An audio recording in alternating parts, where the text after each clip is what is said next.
2030 exam புயல் மாதிரி ஒரு புயல் வந்தா சென்னை பாதிக்கு மேல இருக்காதுன்னு சொல்றாங்க. அதுவும் குறிப்பா எந்தெந்த பகுதியிலும் சொல்றேன், நோட் பண்ணி வச்சுக்கோங்க.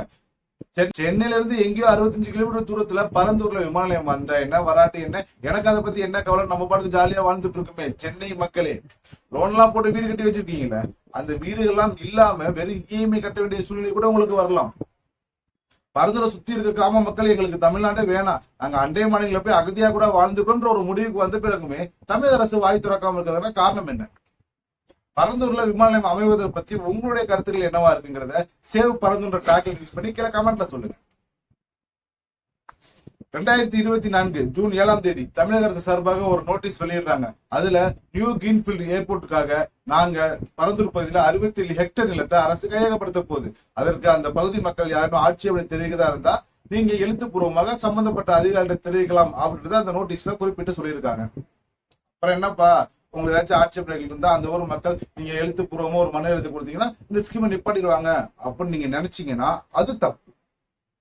பரந்தூர்ல விமான நிலையம் அமைச்சா அழிய போறது அதை சுற்றி இருக்க 13 கிராமங்கள் மட்டும் கிடையாது. மொத்தம் 4792 ஏக்கர் நிலப்பரப்பு இந்த விமான நிலையத்துக்காக கையகப்படுத்தப்படுது. இதுல நீர்நிலைகள், விவசாய நிலங்கள்னு பலவும் அடங்குது. ஒருவேளை 5 வருஷம் கழிச்சு நீங்க சாப்பிட வேண்டிய சாப்பாடு உங்க தட்டுக்கு வந்து சேரல அப்படின்னா அதற்கு இந்த பரந்தூர் விமான நிலையம் அமைச்சதும் ஒரு காரணம்ங்கிறத நீங்க தெரிஞ்சுக்கணும். 2007 ஐயா கலைஞர் அவர்கள் முதலா சென்னையில் 2வது விமான நிலைய திட்டத்தை அறிவிக்கிறாரு. அதற்காக பரந்தூர் பக்கத்தில் இருக்க பரனூர் கிராமத்தை தேர்வு செஞ்சு அங்க கல ஆய்வுகள் நடத்தி மக்களுக்கு நோட்டீஸ் வழங்கும் பணி நடைபெறும் சமயத்துல ஆட்சி மாற்றம் வருது. அதோட அந்த திட்டமும் நிலம் கையகப்படுத்தும் பணியும் கைவிடப்படுது. 2016 அம்மையார் ஜெயலலிதா அவர்கள் ஆட்சிக்கு வந்த பொழுதுல மீண்டும் சென்னைக்கு 2வது விமான நிலையம் அமைப்பதற்கான இடம் தேர்ந்தெடுக்கணும் அப்படின்னு ஒரு அறிக்கையை வெளியிட்டாங்க.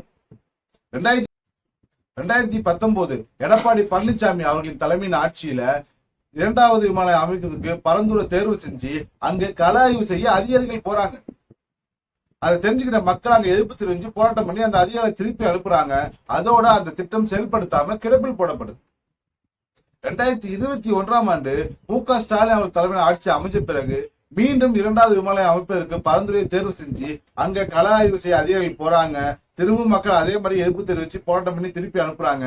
ஆனால் முறையான கள ஆய்வுகள் நடைபெறாமலேயே 2022 ஆகஸ்ட் மாதம் பரந்தூர்ல புதிய விமான நிலையம் அமைப்பதற்கான ஜிஓவை மு.க. ஸ்டாலின் அவர்கள் பாஸ் பண்றாங்க. அன்றிலிருந்து தொடர்ச்சியாக கிட்டத்தட்ட 700 நாட்கள் இன்று வரைக்கும் அந்த பரந்தூரை சுற்றி இருக்க கிராம மக்கள் தொடர் போராட்டத்தில் ஈடுபட்டு இருக்காங்க.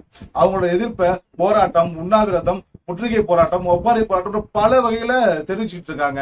ஆனா அதை எந்த அதிகாரிகளும் கண்டுக்கல, இந்த அரசாங்கமும் கண்டுக்கல, எந்த அரசியல் கட்சி தலைவர்களும் கண்டுக்கல.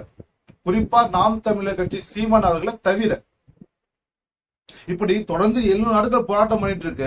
அதுக்கான எதிர்ப்பு நாங்க தெரிவிச்சிட்டு இருக்கோம். இதையே அரசு காது கொடுத்து கேட்கல. அடுத்த 30 நாள் நாங்க மனுவுல எழுதி கொடுத்தா மட்டும் அரசு இதை தற்பாடுற போதா அப்படிங்கிறது பரந்தூர் மக்களோட கேள்வி. ஒரு தொழில் வளர்ச்சிக்காகவும் ஒரு விஞ்ஞான வளர்ச்சிக்காகவும் அரசு நிலம் கேட்டா அதை கொடுக்க வேண்டியதானங்க. இதுல என்னங்க தப்பு இருக்கா அப்படின்னு இந்த வீடியோ பார்த்துட்டு உங்களுக்கு யாருக்காச்சும் கேள்வி வரலாம். அதற்கு முன்னாடி நீங்க பரந்தூரை பத்தி தெரிஞ்சுக்கணும். பரந்தூர் விமான நிலையம் அமைக்கிறதுக்கு ஏதுவான இடமா, சரியான இடமாங்கிறத நீங்க தெரிஞ்சுக்கணும். இந்த பரந்தூர் சுத்தி இருக்க கிராமத்துல மொத்தம் 4792 ஏக்கர் நிலப்பரப்ப இந்த விமான நிலையம் அமைப்பதற்காக அரசு கையகப்படுத்த போகுது. இதுல ஏகனாபுரம், நெல்வாய், வளத்தூர், பொடவூர், தண்டலம், மணப்பூர், நாகப்பட்டு, தொடவூர், மேலேரி, மகாதேவி மங்கல்னு மொத்தம் 13 கிராமங்கள் அடக்கும். இந்த 13 கிராமங்கள்ல 13 கோவில்கள் இருக்கு, 15 குளங்கள் இருக்கு, 12 ஏரிகள் இருக்கு, 17 குட்டைகள் இருக்கு, பள்ளிக்கூடங்கள் அப்படின்னு கிட்டத்தட்ட 4792 ஏக்கர் நிலத்தை அரசு கையகப்படுத்துது. இதுல குறிப்பா 2700 ஏக்கருக்கு மேல் விவசாய நிலங்கள் மட்டும். 2700 ஏக்கர் நெற்பயிர்கள், 2700 ஏக்கர் நெற்பயிர்கள் மட்டுமே விளையக்கூடிய விவசாய நிலம். ஒரு உதாரணத்துக்கு ஒரு எக்ஸாம்பிள் சொல்லணும் அப்படின்னா, ஒரு ஏக்கருக்கு ரொம்ப குறைவா ஒரு 30 பேர் சாப்பிடுறாங்க அப்படின்னா 2700 ஏக்கருக்கு கிட்டத்தட்ட ஒரு 80,000 பேர் ஒரு வருஷத்துக்கு. அடுத்த 10 வருஷத்துக்கு 8 லட்சம் பேர். 8 லட்சம் பேரை பட்டினி போட போற திட்டம் தான் பரந்தூர் விமான நிலைய திட்டம். விவசாய நிலத்தை அழிச்சுதான் நீங்க விமான நிலையம் கட்டணுமா? எப்பேற்பட்ட திட்டத்துக்காகவும் விவசாய நிலங்களை அழிக்க கூடாது அப்படிங்கிறது நம்ம ஊர்ல சட்டம். அதி முக்கியமான தேவைகள், அது அத்தியாவசியமான திட்டங்களை தவிர. ஆனா இது ஒன்றும் அப்பேற்பட்ட முக்கியமான திட்டம் கிடையாது. ஏன்னா சென்னைக்கு ஏர்போர்ட்டே இல்லைன்னா ஓகே, சென்னைக்கு ஏர்போர்ட் இருக்கு, அந்த ஏர்போர்ட்டை அங்க எக்ஸ்டெண்ட் பண்ண முடியல, ஏன்னா அங்க இடம் இல்லை. அதற்காக 2வது விமான நிலையம் அமைக்கிறதுக்கான ஒரு திட்டம் வகுக்கப்படுது. அத எந்த விதமான விவசாய நிலமும் இல்லாத, நீர்நிலைகள் இல்லாத ஒரு தரிசு நிலத்துல உங்களால அமைக்க முடியாதா? பரந்தூர் பக்கத்தில் இருக்க பரனூர் 2007 ஐயா கலைஞர் அவர்கள் தேர்ந்தெடுத்த இடம். அந்த இடத்துல அதிகப்படியான விவசாயம் இல்ல, விவசாய நிலங்கள் இல்ல, அந்த ஊர் நீர்நிலைகள் ரொம்ப குறைவா இருக்கு அப்படின்னு பரந்தூர் மக்கள் சொல்றாங்க. அப்ப நீங்க விமான நிலையம் அமைக்க பரனூர்ல சாத்தியக்கூறு இருக்கா இல்லையான்ற ஏன் ஆய்வு எடுக்கவே இல்லை? நீங்க பரந்தூர்லயே நிக்கிறீங்க. பரந்தூர்ல அமைய இருக்க விமான நிலையத்தோட வரைபடத்தை பாத்தீங்க அப்படின்னா, இந்த விமான நிலையத்தோட ஓடுதளம் பாத்தீங்கன்னா ஏரியின் மேல இருக்கு. நான் ஏற்கனவே சொன்ன மாதிரி 12 ஏரிகள், 15 குட்டைகள், 17 குளங்கள்னு மொத்தம் 85 நீர்நிலைகளை அழிச்சுதான் அதன் மேலதான் இந்த விமான நிலையம் கட்ட போறாங்க. அதுலயும் குறிப்பா இந்த விமானத்தோட ஓடுதளம் ஏரியின் மேல இருக்கு. ஏற்கனவே அடையாறு பக்கத்துல தாழ்வான பகுதியில விமான நிலையம் கட்டிதான் மழை பெஞ்சாலே விமான நிலையத்துக்கு 4 நாள் லீவ் விடுற மாதிரியான நிலைமை இருக்கு.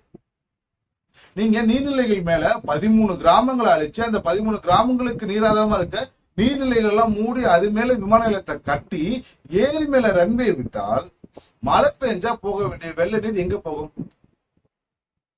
நீங்க இந்த விமானம் அமைக்கிறதுக்காக அழிக்கப்படுற 13 கிராமங்கள் இல்லாம மழை பெஞ்சா ஏற்படக்கூடிய வெள்ளத்தால அதை சுற்றி இருக்க 23 கிராமங்கள், அம்பத்தூர், ஆவடி, ரெட் ஹில்ஸ், திருவள்ளூர் மாவட்டம், இது எல்லாமே மிகப்பெரிய பாதிப்புக்கு உள்ளாகும். இப்ப இருக்கிறத விட பல மடங்கு ஜாஸ்தியா.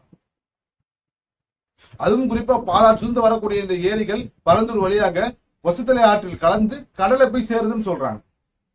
அப்ப நீங்க இதோட வழித்தடத்தை அடைச்சு ஒரு விமான நிலையம் கட்டிட்டீங்க அப்படின்னா ஒசத்தலை ஆற்றில் ஏற்படும் வெள்ளப்பெருக்கு அதை சுற்றி இருக்க பகுதியில் இருக்க மக்களோட நிலைமை என்ன? எந்த விதமான விவசாயம் இல்லாத அல்லது விவசாயம் குறைவா நடக்கக்கூடிய நீர்நிலைகள் இல்லாத ஒரு தரிசு நிலத்தை உங்களால ஏன் தேர்ந்தெடுக்க முடியல? பரனூர்ல இப்ப ஆட்சியில இருக்க பல அரசியல்வாதிகளுக்கும் ரியல் எஸ்டேட் நிறுவனமான ஜி ஸ்கொயருக்கும் பல ஆயிரம் கணக்கான ஏக்கர் நிலப்பரப்பு இருக்கு. அதனால அங்க விமானம் அமைச்சா அவங்களோட நிலமெல்லாம் பறிபெயர்னு எங்க ஊருக்கு வந்து பரந்தூர்ல வந்து விவசாய நிலங்களை அழிக்க போறாங்க அப்படின்னு பரந்தூர் மக்கள் வைக்கிற குற்றச்சாட்டு. இதற்கான பதில் என்ன? ஒருவேளை நீங்க பரனூர்ல இந்த விமானம் அமைப்பதற்கான கலாய்வுகள் நடத்திருக்கீங்க, இல்ல அங்க விமானம் அமைப்பதற்கான சாத்தியக்குறு கிடைக்கல, அங்க மண்ணு சரியில்லை, அங்க வந்து சாத்தியக்குறு இல்ல, அங்க விமானம் அமைக்க முடியாது அப்படின்னு நீங்க ஆய்வு செஞ்சிருந்தால் அதற்கான தெளிவான அறிக்கையை ஏன் நீங்க இன்னும் வெளியிடல? பரந்தூரை சுற்றி கிராம மக்களும் ஏகனாபுரம் மக்களும் எங்களுக்கு தமிழ்நாடே வேணாம், நாங்க அகதியா போய் அண்டைய மாநிலத்தில் வாழ்ந்துக்கிறோம் அப்படின்னு ஆந்திராவிற்கு சித்தூர் மாவட்ட கலெக்டரை பார்த்து ஜூன் 25 மனு கொடுக்க போறாங்க. இந்த விஷயங்கள் ஊடகங்கள் வாயிலாக உங்களுக்கு தெரிஞ்சிருந்தும் இதை பத்தி தமிழக அரசையே பேசாமே இருக்கு. தமிழக மக்களை அகதியாக தமிழக அரசுக்கு அவ்வளவு பெரிய ஆர்வமா? மொத்தம் 2000 ஏக்கர் விவசாய நிலங்களை இழந்து, விவசாயிகள் அவங்க வாழ்வாதாரத்தை இழந்து, அந்த பகுதியில் இருக்க பரந்தூரை சுத்தி இருக்க 13 கிராம மக்களும் அவங்க வாழ்வாதாரத்தை இழந்து அகதிகளை ஆந்திராவில் போய் வாழப்போறேன்னு சொல்றாங்க. அதை பத்தி எனக்கு எந்த கவலையும் இல்லை அப்படின்னு நினைக்கிறவங்க எதை பத்தி யோசிக்கணும், இந்த வீடியோ நீங்க அப்படியே நிப்பாட்டி போயிடலாம்.